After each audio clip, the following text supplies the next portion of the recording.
Assalamualaikum warahmatullahi wabarakatuh. Selamat datang di podcast Penyuluhan of the Day tentang kesehatan. Curah hujan yang terjadi di DKI Jakarta sejak Sabtu 20 Februari 2021 mengakibatkan beberapa wilayah di Kelurahan Dukuh tergenang air. Wilayah genangan air yang paling tinggi yaitu mencapai 1,5 meter berada di RW 3 dan RW 4. Ini saya berada di salah satu wilayah yang terdampak banjir di Kelurahan Dukuh. Di samping saya sudah ada Kakak Khairunisa sebagai penanggung jawab kesehatan lingkungan di Puskesmas Kelurahan Dukuh. Selamat pagi, Kak. Selamat pagi. Oke, Kak, kita akan berbincang-bincang sedikit nih pasca banjir di Kelurahan Dukuh dan wilayah DKI. Nah, kita akan nanya, dari pihak Puskesmas sendiri, upaya apa saja sih yang sudah dilakukan dalam penanganan banjir kali ini? Ya, jadi upaya kita dari kesehatan ya Kak ya, dalam penanggulangan bencana ini khususnya banjir, baik saat banjir maupun pasca banjir gitu. Nah, saat banjir sendiri ada tim Gadar yang turun langsung ke lokasi-lokasi banjir, ke posko pengungsian untuk memberikan pemeriksaan kesehatan pada pengungsi ya. Ada pengungsi jika membutuhkan membutuhkan obat atau membutuhkan penanganan dari kesehatan seperti itu. Nah, kalau untuk pasca banjir kita ada desinfeksi, kita melakukan desinfeksi pada wilayah-wilayah yang terdampak gitu. Ya, sebelumnya perlu Sobat Dukuh tahu, kita sebelumnya keliling-keliling dulu ya Kak ya. Kita keliling-keliling ke setiap RW untuk pendistribusian cairan disinfektan. Kemudian akan didistribusikan kepada warga yang terdampak banjir. Nah, saya mau tanya nih Kak Ica, sebenarnya fungsi dari disinfektan pasca banjir ini untuk apa sih?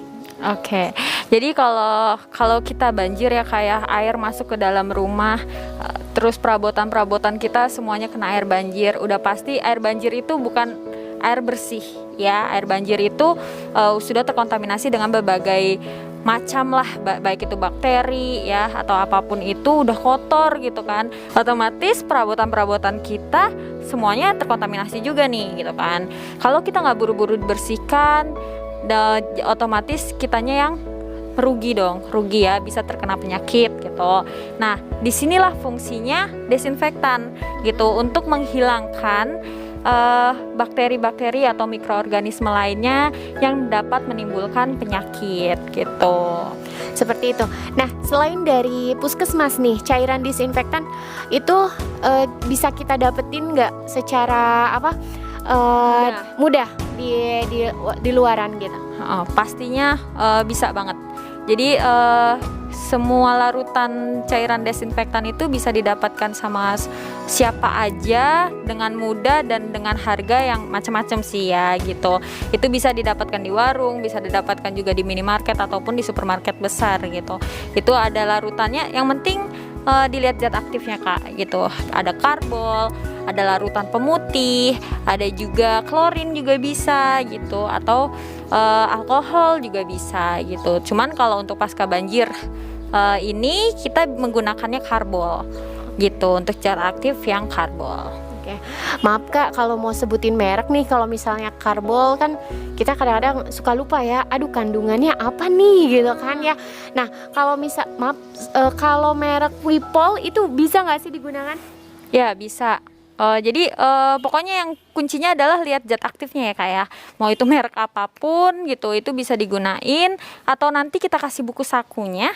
Ya Kak ya, buku sakunya bisa dilihat, di situ ada beberapa merek dagang yang mudah dan mungkin lebih mudah dimengerti ya sama kita gitu. Apa sih karbol, apa sih lisol gitu. Nah, itu bisa dilihat di buku saku. Oke, nah jadi nanti Sobat Duku nanti boleh dilihat di link description ya. Ada buku sakunya untuk disinfektan ini gitu ya. Untuk penggunaan disinfektan ini itu ada bedanya nggak sih Kak? Misalnya untuk permukaan sama di baju sama di badan itu sama saja bahannya atau berbeda? Oke, jadi kalau desinfektan itu sebenarnya nggak boleh ya Mbak disemprotkan langsung pada badan. Oh gitu. Gitu, iya.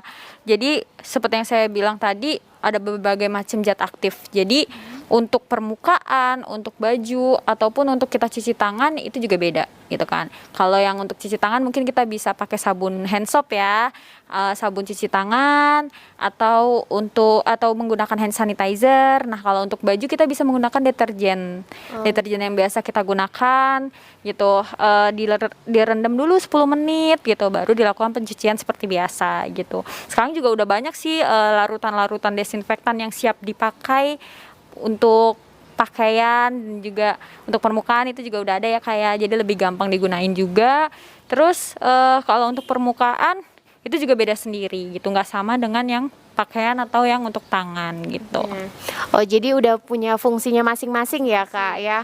Nah, tadi kan kita udah tahu nih merek-merek apa aja yang bisa kita gunakan untuk disinfektan. Kalau misalnya cara membuat disinfektan itu sendiri bagaimana tuh Kak Ica? Jadi untuk pengencerannya kali ya Kak ya. Oke, jadi kalau untuk takarannya setiap zat aktif beda-beda Kak. Larutan pemutih beda, klorin beda, karbol juga beda. Nah, kalau untuk penggunaan karbol nih yang biasa kita gunakan saat ini untuk pasca banjir itu 30 ml karbol ditambahkan dengan 1 liter air bersih. Gitu. Itu dicampur baru bisa digunakan. Gitu. Jadi intinya disinfektan itu diencerkan ya Kak. Gitu ya, diencerkan. Jadi kita nggak bikin disinfektannya nih. Jadi kita beli larutan disinfektannya baru kita encerin sendiri gitu ya Kak ya. Kecuali kalau kita udah beli bener-bener larutan desinfektan ya, karena sekarang kan udah banyak banget yang desinfektan siap pakai. Nah, itu kecuali seperti itu biasanya dia tidak dilarutkan. Kecuali kalau kita bener-bener menggunakannya karbol, bener-bener menggunakannya larutan pemutih, itu baru perlu pengenceran dengan air bersih. Oke, seperti itu. Nah, Kak Ica, selain melakukan disinfektan, upaya apa sih yang bisa kita lakukan pasca banjir ini? Oke, jadi upaya yang perlu dilakukan pasca banjir. Jadi yang pertama, jika ada anggota keluarga ya atau diri kita sendiri merasa ada gejala atau ada keluhan, bisa langsung datang ke fasilitas kesehatan terdekat atau menghubungi langsung petugas kesehatan terdekat gitu. Terus yang kedua juga pastinya desinfeksi dan pembersihan rumah. Itu perlu banget, yang tadi sudah saya sampaikan fungsinya ya, kayak gitu. Dan juga pastikan di rumah tidak ada genangan-genangan air. Cukup kenangan aja kayak yang ada di rumah. Gitu ya, kenangan ya Kak Ica. Kalau kenangan itu boleh dihapuskan apa enggak Kak Ica? Jangan, jadi pelajaran ya. Jadi nyasar kan. Ada curcol. Oke. Jadi dipastikan di rumah jangan ada genangan ya. Kenapa? Karena air sedikit aja bisa jadi perindukan nyamuk Aedes aegypti gitu. Akhirnya kita terkena DBD gitu. Udah kena banjir, kena DBD. Aduh, duit kebanyakan buat ini nih gitu kan, berobat gitu. Nah, itu yang keempat, kita juga hati-hati jangan sampai jika di rumahnya ada tikus sama ular gitu. Soalnya kalau ular kan saat curah hujan tinggi biasanya dia keluar tuh dari sarangnya gitu ya. Itu juga bahaya, dan juga ada tikus yang bisa menyebabkan atau menularkan leptospirosis gitu. Itu juga hati-hati. Terus juga yang terakhir adalah hati-hati dengan listrik dan gas yang di rumah gitu. Mungkin itu Kak yang perlu kita lakukan pasca banjir. Oke, lumayan banyak ya Sobat Duku. Jadi selain melakukan disinfektan, kita juga ada upaya-upaya yang harus kita lakukan pasca banjir ya. Di antaranya jangan sampai ada kenangan-kenangan, kata Kak Ica, maaf, genangan-genangan ya yang bisa mengakibatkan DBD. Terus jangan, hati-hati juga dengan ular dan tikus. Terus jangan lupa melakukan disinfektan. dan hati-hati dengan listrik dan gas ya. Jadi kalau misalnya emang hujan deras, kalau bisa secepatnya kita langsung matiin listrik. Terima kasih Kak Ica untuk waktunya. Mudah-mudahan apa yang disampaikan oleh Kak Ica ini bisa bermanfaat bagi sobat Duku di sana ya.